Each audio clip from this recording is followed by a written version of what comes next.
By the way, uh, I love this.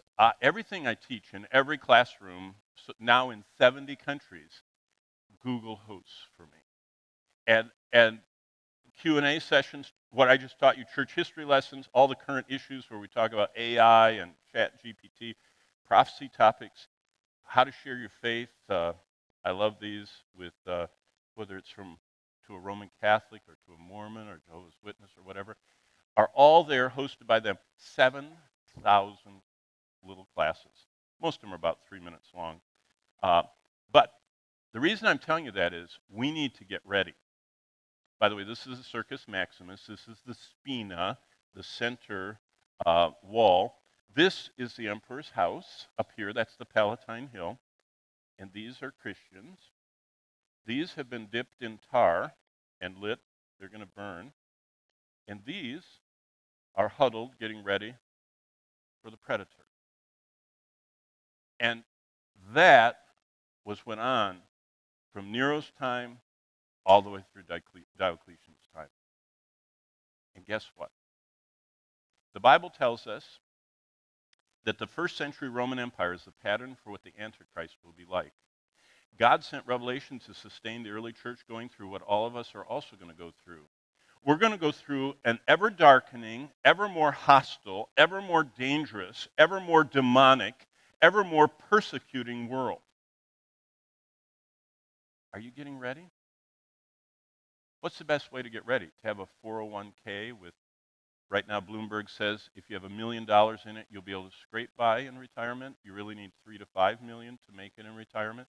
So are you going to listen to the world and spend your life having the most secure retirement? Is that how we get ready? Is getting ready having the most marketable, degree and pedigree? Well, I'm not here teaching economics or Bloomberg Wall Street-isms. But I say for a Christian, for the hard times in the horizon for us in the church, there's 3 ways to get ready. One is you should start marking your Bible. Now, I'm about as electronic as you can get. I have all of my library I had as a pastor. As a pastor, I had 7,200 books on my shelves in my study, and I loved them. But when we became missionaries in 2017, one of our gracious donors bought all 7,200 for me in Logos, and they're all in my pocket. So I love electronics. But you know what? This thing runs out of battery. This thing, when I speak in a lot of places, they take it away from me. When I speak in closed countries, they take your phone away and put it in a lined box with metal because they don't want anybody listening in or geopositioning them. And so I'm so aware that I can lose my phone at any time. Of course, I've lost it too.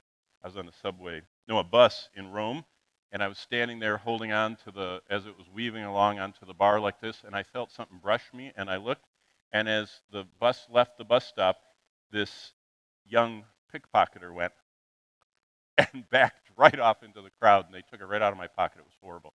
And so what I do is, everything I have on my phone and electronic, I've marked in my Bible.